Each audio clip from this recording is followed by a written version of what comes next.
Everyone, I really, really, really thought we were done. And look, it's. I'm not complaining, Ben. It's always great to see you, and it's always great to do these breakdowns. But we wrapped up everything as the season was coming. We said, okay, Transfers Explained podcast. It's been good. We've been doing it earlier in the week. Let's put that aside. You've got some great ventures coming up, which I'm sure you'll tell everyone about. I can focus on the season, the analysis. But no, Arsenal decided to get busy again, and the windows really picked up out of nowhere.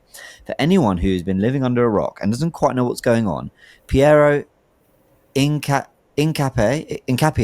Piero Hincapié. I've been told how to pronounce it. Piero Hincapié, Ecuadorian, 23-year-old, left back / left centre back, 6 foot tall, plays for Bayer Leverkusen, is looking like he's going to join Arsenal. Now, at the time of recording, personal terms have been agreed. Arsenal is supposedly looking at a loan with an obligation to buy, and once again, we're beating Tottenham to a player that they want. So, we're going to do a breakdown on him. Ben, listen, good to see you again.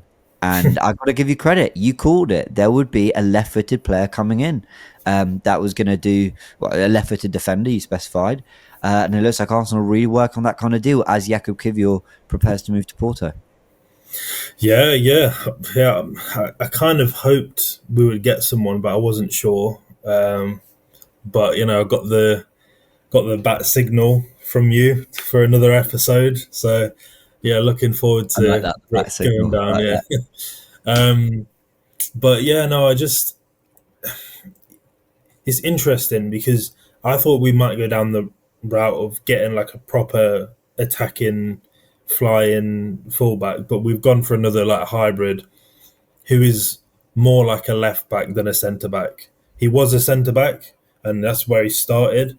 But the way I see him being used best would be as a left back. I don't like him as a centre back in a back four, should I say? But yeah, it's interesting, and he's one of those that I think before it was quite an obvious option for a team like us, but the difference was because of Leverkusen going for the title, because of them trying to keep hold of that squad for another year after they went for the title. He was going to stick around a bit longer, and I think he's developed in that time, which has helped him. But then the issue at the same time is the price. They probably feel like a correct valuation is a lot higher, and I feel like really when you compare him to other players out there, it's probably a bit lower, which is probably why we're going to try and negotiate that down. But yeah, I must say I don't recognise my club right now. Yeah, that meme has become a reality. Like I don't recognise it. I was so down earlier this window. Like I just felt like I'm a positive fan, but I felt like I'd been really tested this window when it was like Eze was going to Tottenham, Trossard signed a new contract. We're not going to do any more business. Like Rodrigo, like all these names that we were hearing about, they were just, no, it's not happening. And then Liverpool going to go Isaac and all this. But yeah, it's looking good. It is looking good. Specifically on the breakdown of this player, I'll always specify I'm no expert. It's the reason I bring people like you who watch hours and hours of football, who don't just watch comps, but watch games. And it's why I put on your expertise. I don't mind doing breakdowns on numbers. I don't mind doing breakdowns in terms of looking at how a player and his attributes will fit into an Arsenal team. But in terms of trying to tell everyone everything they need to know about the player, I'd be a fraud if I tried to do that. But one thing that did stand out to me, and I'm really glad you said it quite early in the intro, is when you hear left back / left centre back hybrid, I think people tend to think of a centre back that can play left back, not the other way around.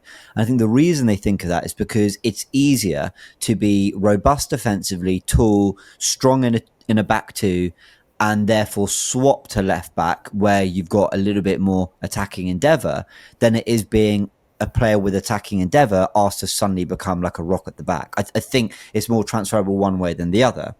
And I think Calafiori is maybe an example of that. Although, interestingly, he used to be a left winger, then left back anyway. Yeah. So, been researching. We'll go through data, we'll go through numbers and everything. But what really stood out to me was how much, if he arrives, I think Hincapié is going to be the marauding left back option. And Calafiori, as we saw in pre-season, playing those opening 2 games at centre back, that was no accident. That wasn't just Arteta sort of using the squad that he had available in a particular way, that was probably getting ready for Ricardo Calafiori to probably play more minutes there, because of the two of them, Calafiori feels more centre back and Hincapié feels more left back. What do you make of that? Yeah, 100%. I've said for a while, I'd much prefer Calafiori as a centre back.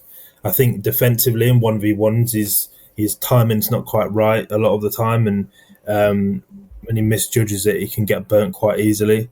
Whereas as a centre back, I prefer him defending the box and prefer that angles there that he will create and coming over to defend, like double up with the fullback at times as well. So, and also what he offers a different type of centre back that we don't. Saliba can do this a bit, but you see how good he is at carrying the ball, Calafiori, and having that from centre back. We don't really have that, so that I did really like that.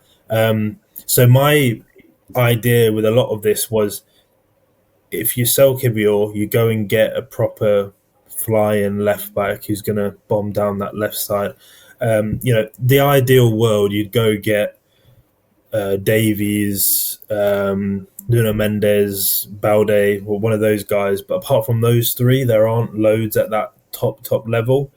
So potentially, the way I would look at this is, someone like Hincapie could do like a good job of that, and then in the meantime, if you can try and find, not this window. We've done like an absolute load this window. I'm not expecting them to do more. It's more kind of, if you're planning for the future, I'm thinking, can you go and find the next Nuno Mendes? Can you go and get them when they're 17, 18, 19, send them out on loan for 1 or 2 years, and then they can come in later down the line? So that would be something else I'd be looking at.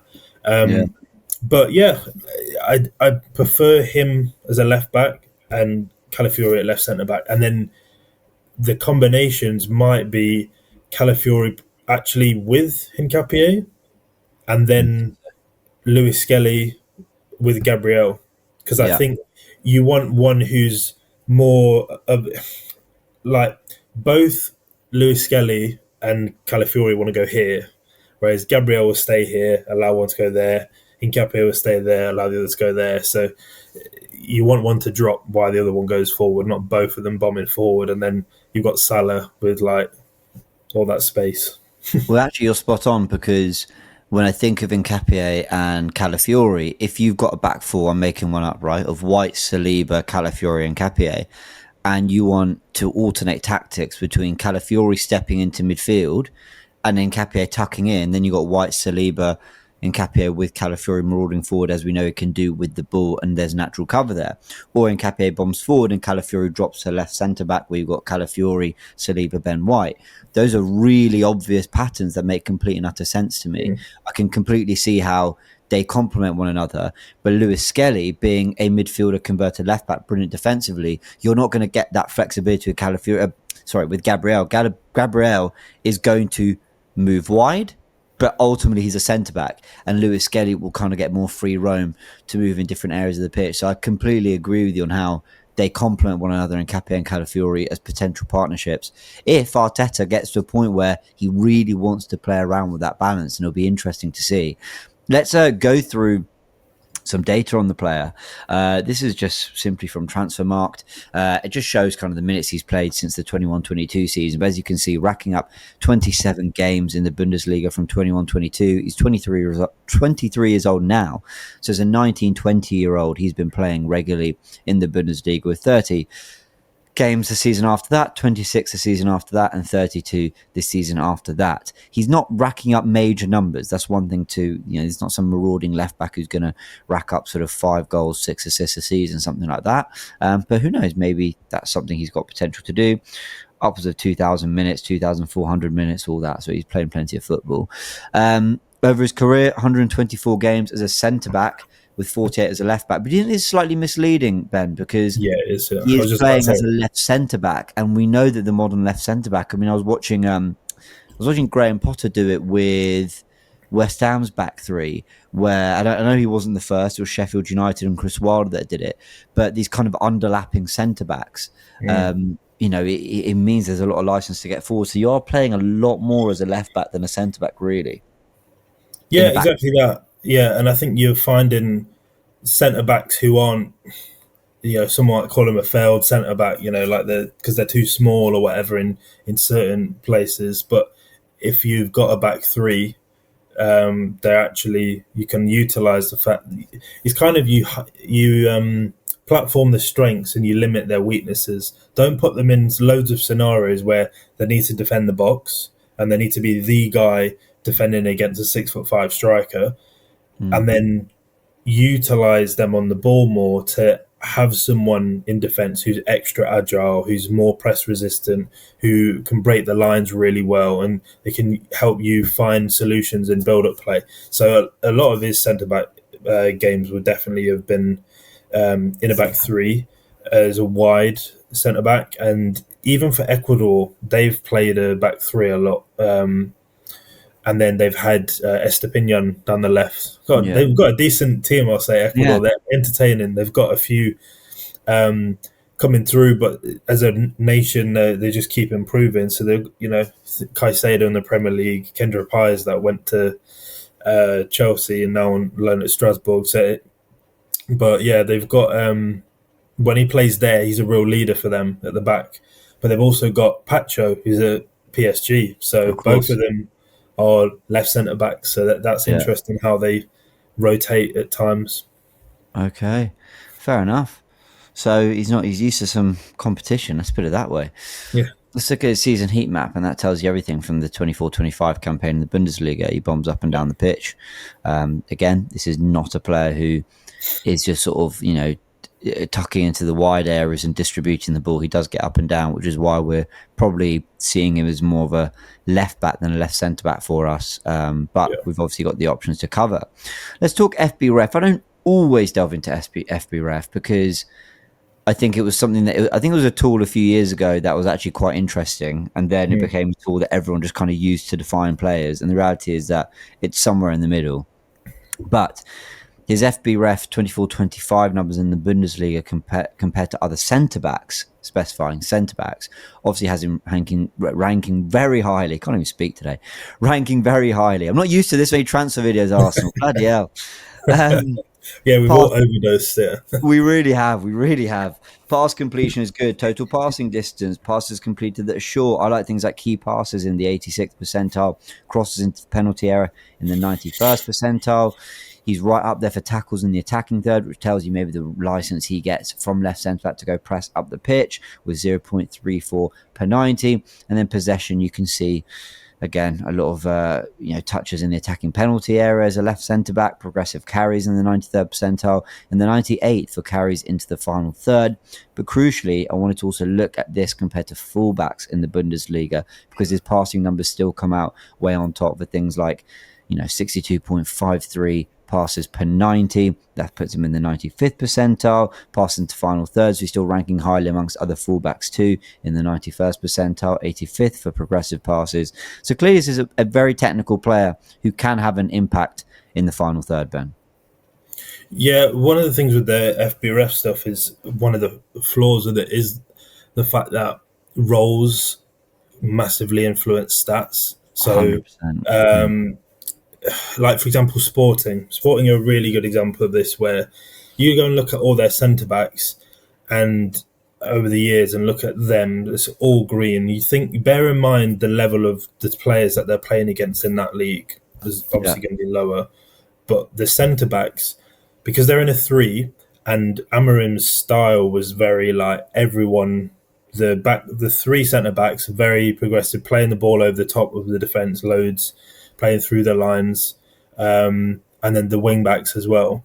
And some of the centre backs sometimes would play as wing backs. Right. You've got that as well, which massively affects it. But they would have like sky high numbers when it comes to progressive passes, and they're all like green bars and everything. And it's quite similar with Leverkusen because with that same back three, and then being one or two of them being allowed to be extra progressive. That's one of the benefits of that 3 or 5. Yeah. And then you think like the wing backs that they've got that were Frimpong and Grimaldo. Yeah. They're not wing backs; they're wingers basically. So a lot of their attacking stats, like they get compared with fullbacks, but actually they're basically wingers. Yeah, So there's some of these where you got to take it with a pinch of salt, but that's why it's about how you apply data, and I think when you use the eye test and data together 100%. quite nicely, you can get a better understanding. But there's definitely some things on here that are useful, that help you to understand how effective he is at doing certain things compared to other players. And Mm. some of the strengths that we've spoken about, like you mentioned, like his ball carrying, Hmm. his security on the ball is really good as well. I like his passing range. I was Hmm. looking more into him um, more recently. I feel like the pass inside to his game has improved, even though it was already good. But I feel Yeah, like it's even more so. For example, the assist from Calafiori the other day for Gyökeres, that right there, he'll do that. I guarantee he'll do exactly that. Whether it's from deeper or wider, sorry, or if yeah, it's from that exact half space where Calafiori made that first time through ball in behind for Gyökeres, because he's got really good vision, and then yeah. also the weight of pass on through balls. He's good at finding the little spaces between the lines and slipping passes in between, in behind. So yeah, but Yeah, there's, like you said, it is impressive when you look on here, but I think you've got to dig deeper as well. and this is where your eye test marries up with some numbers. So good passing range. Well, passing final third progressive passes look good, but also across short, medium, and long passing, he's coming out in the 99th percentile for a lot of stuff like that. So great passing range is undoubtedly really good. If he can be a real creative influence in the final third, that will make me happy. And this is something that sure numbers can tell you a little bit about it, but we've got, like we did with Eze, just a few screenshots that I've tried to analyze and annotate that I want to go through. This is a ball into the box that is a classic sort of ball whip to the back post that he's run onto. And it's a difficult technique to take that ball down and essentially roll it with pace back across goal. But he executes that well on his left foot. This is just a standing cross where he's got players in front of him and he pulls a good cross into the box. This is running with the ball and a back four in front of him, and he picks off a difficult pass that's not easy because everyone's running forward. So you almost need to play the pass into a space that hasn't opened up yet, but is about to, because you're trusting where everyone's moving and the space they're going to run into. We move to this screenshot here where he's about to, I mean, this is the easier of all the crosses I've shown you, but again, bombing up and down the pitch, putting a lovely ball into the box. This one was hit off the crossbar, I believe, by Nathan Teller. Another really good ball into the box, that kind of angle that Arsenal rarely crossed that well from. And then we've got one more here where, again, more similarly to the one I said, where you're passing it into a space that hasn't quite opened up yet, but he picks players up. Not all of these resulted in goals, but I just couldn't believe watching the comps, Ben, how many moments were showing off his attacking quality in the final third. And when we first linked, I knew of him as a left back / left centre back, good on the ball, played in the back three for Leverkusen. My instinct was we're going to talk about him in build-up, we're going to talk about him inverting maybe, we're going to talk about him being someone who can cover multiple positions. I didn't think he was going to stand out this much in the comps alone. I didn't think he'd stand out this much as a marauding attacking option with genuine quality with his left foot in the final third. Yeah, and I think obviously we're linked with Hato for a while. Yeah, The idea of it got to a point similar with Shesko. It got to a point where, with a lot of fans, you see highlights and they start to be a bit more like hyperbolic about players. And I think the idea of those players was better than the reality. It's all potential at the moment, yeah, but the idea of someone like him is to use him very differently to how he's been used so far, and actually turn him into a very attacking left back that can defend. You're kind of swapping it around a little bit, utilizing the fact that he is good in different zones. If your centre back pushes up, he can drop in, but also be the guy who's going to fly down the left side and through the left half space and combine with the winger over there. So I think with Hincapie, it's the same thing where you're looking at him as, think of the role of some, like the guys that you mentioned before, like Alphonso Davies or Nuno Mendes, that type of person that you'd associate with being like a really quick attacking left back who bombs down that left side, but getting someone who's a bit more physically robust to do that role and a bit taller, good in duels, good aerially, so you don't sacrifice the fact that we've got a big physical backline, but they can also do that as well. I think that's what the plan is here with that, where he'll be someone that will play as a fullback. Definitely, I don't see him playing as a centre back too much. But yeah, he can offer a lot going forward as a. Because when you look at like Kivior, if you're comparing directly with Kivior, when he played left back, he wasn't aggressive enough, not quick enough, didn't have the directness as a ball carrier that you'd like as a left back. And then the one thing he did have that was really good was his crossing, and his passing range was really good. Similar to like a Ben White, where it's not just a crossing, but how are they in half spaces crossing there as well? What's a long passing like? And I think Hincapie's got that, but then with that physical side, so it's quite a nice mix there, and it will really suit how we tend to play. And like I said, it's one of those ones. If you were trying to get a centre back in a 4, there would be questions here, and I wouldn't be praising him as much. I'd be a lot more critical.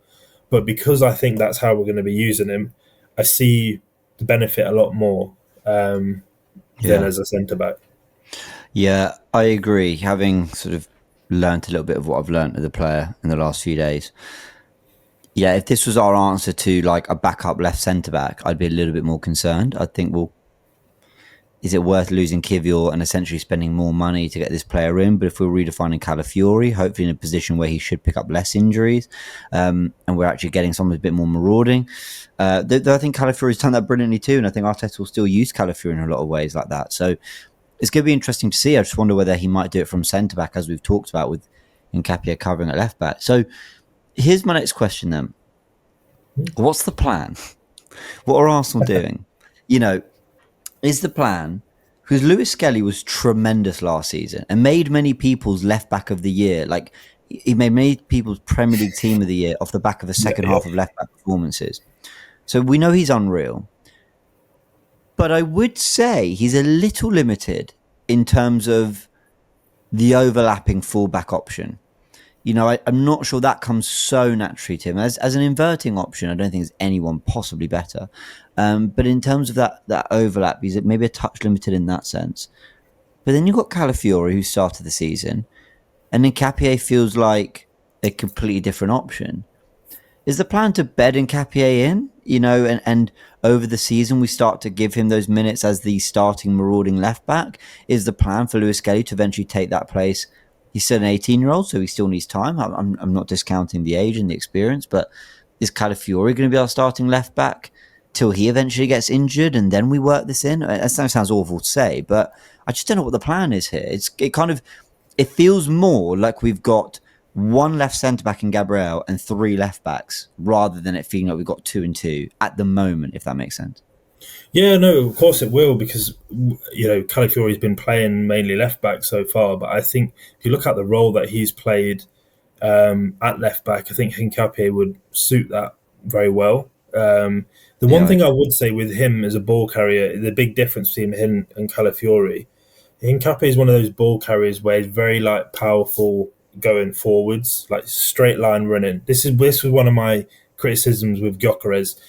Very good straight line runner, but when you've got to turn very quickly, you notice he's a bit heavier to turn. And it's not like when you have a criticism of a player, they're like, oh, wow, so you don't rate him, you think he's the worst striker in the world. I'm like, no, it's just everyone has something you can find, whatever. Sure. But with Hincapie, he's a bit more like that, where it's not that he's not he's like clunky compared to, well, it's when you're comparing him to Calafiori. Calafiori's very good at turning either direction, and he's more of a maverick ball carrier where you have no idea where he's going when he picks up the ball. Whereas Hincapie, he'll bomb down straight. He'll go down that sort of space. So that's the difference between the two of them in that area.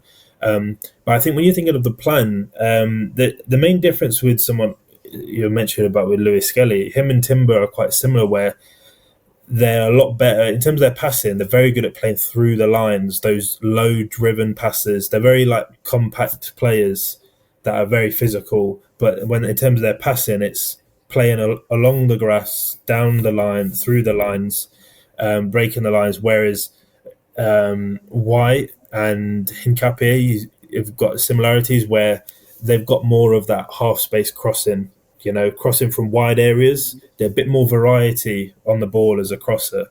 So I think that's the difference there, where you look at him versus Lewis Skelly. And then I would say it would be them two that we would have as our left backs, in Calafiori as a backup centre back. And I know right now we're thinking, well, Gabriel's there, but part of the problem we've got is we've got a few guys in this squad for a while in previous seasons that they are the person in that position, and anyone else, and we lose if we change them. Like it felt Yeah, like that for some of them, and if we're playing a team in the cup, we don't need to in like the Carabao Cup that's in League One, Championship, or whatever. Maybe even low down in the Premier League. We don't need Gabriel Saliba to be starting I when they've got agree. a weekend. We don't need Saka to be starting. Like rest all these guys. We've got a squad now where we can do that, and that's why you get a signing like this, because it means you could have a team of Kepa started in the Premier League for Bournemouth and was very good last season. White, Mosquera, Oscar, Calafiori, Hincapie, Norgard, Marino, Marino, one area. Waneri, Madueke, probably Havertz. Martinelli, and then Yeah. Havertz. Like a So lot of those players would have started for us last season and started in the Premier League last season. that's no Trossard. So that Yeah. 11 there doesn't include Trossard, doesn't include Dauman, doesn't include Jesus. In fact, Dalman would probably play, yeah. But yeah, no, yeah, There you exactly. go. So there's Mental. real depth there, and in Yeah. fact, this brings me on to the final thing I want to say, that the defensive depth. And now we can talk about depth across the whole team, but I want to just give credit to the defense because we've been building this for years and years and years. The dross I had to watch for so long at this football club. But look, a lot of it is down to coaching, right? Arteta coaches an elite defense through the team, and that's from the individuals to the collective. But White, Timber, Saliba, Mosquera, Gabriel, Calafiori, Lewis Skelly, Hincapié. And you know what? While he's here, I'm going to throw him in because I won't disrespect him. Zinchenko as a completely different player who moves into midfield, and he is still, of all those players, the most elite on the ball, in my opinion. Mm. I can't believe the list of options. I mean, it's unbelievable. Unbelievable. What a turnaround for this club. Yeah. Gone a long way from the Squillaci, Juru, Socrates. Ben, but also the lies about certain players, and I say this with love, but Hector Bellerin, who I know always tried his best, but people loved him. And I was like, why? He's Yeah. okay. When he got the knee injury, he lost his pace. And granted, I thought he was a much better player before then. But even after then, people still really rated him. And I was so confused. And Yeah. don't get me wrong, Nacho Monreal was a good player He for was us. good. Yeah, he was Was good. good, but people thought he was elite, and I was like, but he wasn't though. For the first two seasons, he got destroyed, and then he got better. And people aren't going to like that. They're going to be in the comments defending Nacho. I like Yeah. Nacho. He was a good player for us. He was a good servant. He won FA Cups. He's done more than others in the squad have. I give you that. But Mertesacker, people again big up on the Yeah. academy player, but people would Yeah. go, "Oh, Mertesacker and Koscielny were a proper partnership." No, they weren't. No, yeah, this is the thing. They Both were of them, good. They at weren't first, great. We're lying. both of them, especially Koscielny at first. I was speaking about it the other day because of when we played Birmingham in that cup and lost Obafemi Martins and Zigic. Was it Nikola Zigic? Yeah, Nikola Well, Zigic, yeah. oh my days. Absolutely embarrassed us. And Koscielny around that time was awful when he first joined. By towards the end, he had a season where he was one of the best in the league. But I thought he was all right I to actually admit, thought he was a brilliant player for us, but he's the only one in that kind of Wenger era post the genuine great centre backs. He's the only one, Koscielny, that I think Arteta would keep today. like at his best. Yeah, probably. I would then argue though he might look at him and think he's smaller. You know, like Yeah, his that's true. centre He was backs. He 6 foot, likes, wasn't he? He put yeah, him right back. maybe probably, yeah. You know what? Vermaelen actually, Yeah, Vermaelen is a left Vermaelen. back. Yeah, Yeah, actually, Vermaelen, but he you'd have never had kept. Vermaelen at left back. Yeah, They're but the only two I ever genuinely really liked, but yeah, look yeah, how things yeah. have changed. All right, guys, we'll leave it there. A big thank you to Ben as always. That was 30 minutes on Hincapié, and when everything's confirmed, we'll cover it on Goonerverse News. Ben, I love seeing you this regularly. Hopefully, we get to do it again. But let's see what happens in the market. You just never know with Arsenal. But Ben, it's a pleasure as always. I'll put the link in the description. I know I've been quite poor with doing that. I do forget. I'm so sorry, but we'll do that. So you can follow Ben on X, and you'll keep us up to date with all your work. But mate, big thank you for joining us as always. Cool. Cheers.